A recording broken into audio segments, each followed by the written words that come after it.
calcular o valor da rescisão de contrato? Quais são os direitos do empregado e os deveres do empregador? E quando uma demissão é passível de justa causa?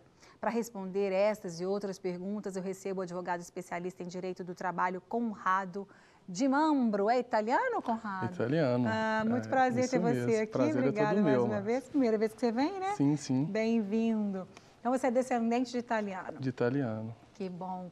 Hoje eu já gravei um outro programa e também tinha vários descendentes de italiano. Hoje é o dia da Itália. No Brasil é comum, né?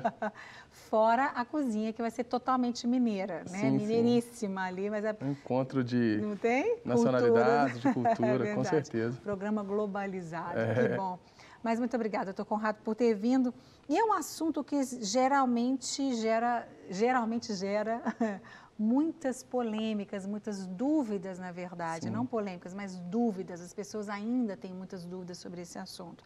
Quais os direitos do empregado, os deveres do trabalhador em relação à demissão? Sim. Vamos começar a gente vai falar da justa causa também. Vamos deixar ela para depois, sim. Né? As pessoas pensam assim, se eu pedir demissão, eu perco alguns direitos. Se o empregador me demitir, eu tenho outros direitos. Sim. Vamos começar por aí. Sim. Bom, Márcia, o que acontece é o seguinte, o pagamento de verbas rescisórias no ato da dispensa, do desligamento do empregado, depende, sim, da modalidade da rescisão contratual. Se ela for por iniciativa do empregado, o que nós do direito chamamos de pedido de demissão, o empregado certamente ele vai deixar de ter alguns direitos. E se ela for por iniciativa da empresa, do empregador, o empregador também indenizará alguns direitos, né, que o empregado não tem, não faz jus na demissão. Então, vamos imaginar, o que a gente chama de verba rescisória são as verbas que são devidas na rescisão do contrato de trabalho. Então, toda vez que a gente ouvir esse termo, verbas rescisórias ou parcelas rescisórias, são verbas que a gente chama de incontroversas, ou seja, são verbas que são devidas de fato, não tem nenhuma controvérsia a respeito delas. Nenhuma dúvida. Nenhuma dúvida, porque elas decorrem da extinção do contrato. Logicamente que vai observar qual a modalidade da extinção, né, como eu disse. Então, o que são as verbas rescisórias? O saldo de salário é a verba rescisória. Né? Então, vamos imaginar, o empregado foi desligado, ele foi dispensado sem justa causa no dia 10 daquele mês. Então, o pagamento daqueles 10 dias na rescisão é o que a gente chama de saldo de salário. Esse sempre vai ser devido, seja no pedido de demissão, seja na dispensa sem justa causa.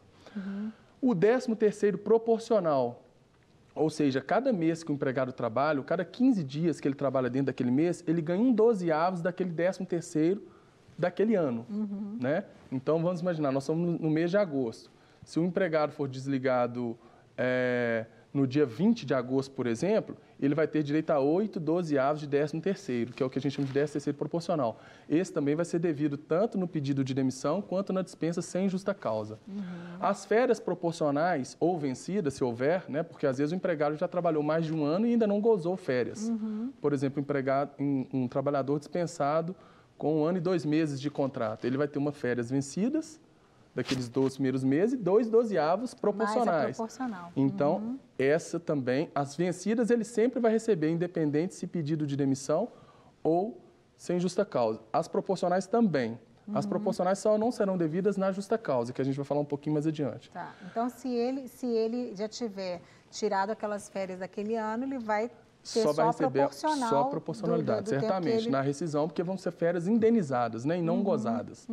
Além disso, a gente tem a multa fundiária ou a multa de 40%, né, que é a multa devida sobre aquele saldo que o empregador recolhe todo mês a título de fundo de garantia, né, o famoso FGTS. Então, quando o empregado faz a rescisão sem justa causa, o empregador tem que pagar também essa multa de 40% no momento da dispensa e liberar a documentação para que o empregado consiga sacar esse fundo de garantia, né? Ou seja, esse fundo de garantia ele só pode ser levantado em certas ocasiões. Uma delas é na dispensa sem justa causa. Mas se a rescisão for por pedido de demissão, aí o empregado ele não vai fazer direito, não vai fazer jus a essa multa de 40% e também não vai ter direito ao saque, né, do fundo de garantia. E uma verba também específica, né, do momento da rescisão é o famoso aviso prévio, né? Ou seja, como o contrato de trabalho normalmente é um contrato por prazo indeterminado, ou seja, ele se prolonga ao longo do tempo, né? O que a gente chama no direito de contrato de trato sucessivo, ele se repete mês a mês. A parte que quiser rescindir o contrato tem que comunicar a outra com 30 dias de antecedência no mínimo, né? Que é o famoso aviso prévio. Então, se a empresa, o empregador, toma a iniciativa de dispensar o empregado sem justa causa, ela deve conceder o aviso prévio. E se o empregado também fizer o pedido de demissão, deve também dar o aviso prévio à empresa. Lembrando que no caso do trabalhador, da dispensa por iniciativa da empresa, do empregador, esse aviso prévio, ele é atualmente proporcional ao tempo de serviço, né? Ou seja, a cada ano trabalhado, acresce 3 dias a esse aviso prévio. Então, se a pessoa trabalhou 1 ano só, o aviso prévio era de 30 dias. Se ela trabalhou 1 ano e meio, como ela já atingiu o 2º ano, são 33 dias. E assim sucessivamente. A cada ano trabalhado, acresce 3 dias no aviso prévio. Tá, limitado a 90 dias. Ok. O máximo, então. O máximo. 90. E tem gente que quer dispensar aquela pessoa do aviso prévio. Então, ele tem que pagar. Isso existe também? Existe. Quando o patrão, né, ele tem 2 modalidades de aviso prévio.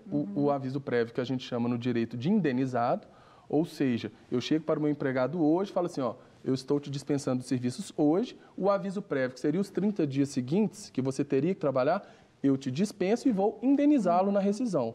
Ou seja, ele vai receber o valor correspondente sem prestar o serviço. Outras questões relevantes, Márcia, que eu considero a respeito desse assunto, que foram introduzidas, né, com a reforma trabalhista, uma é algo bastante inovador no direito brasileiro, que é a possibilidade da dispensa bilateral, da rescisão bilateral do contrato de trabalho, ou o que a gente chama no direito de distrato.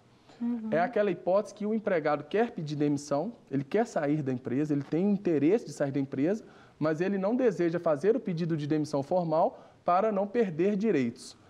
E, por outro lado, o empregador às vezes quer desligar aquele empregador, não deseja mais contar com ele, mas também não quer indenizar todos os direitos que ele teria. Então, acabava que isso, na prática, gerava acordos sem previsão legal, né? Ou práticas que poderiam ser consideradas aos olhos do direito fraudulentas entre empregado e empregador, porque a gente não tinha na legislação trabalhista alguma forma de uma rescisão consensada, acordada pelas partes. Que todo mundo fosse ficar bem, feliz, satisfeito. E que fosse um ato de vontade de ambos, né?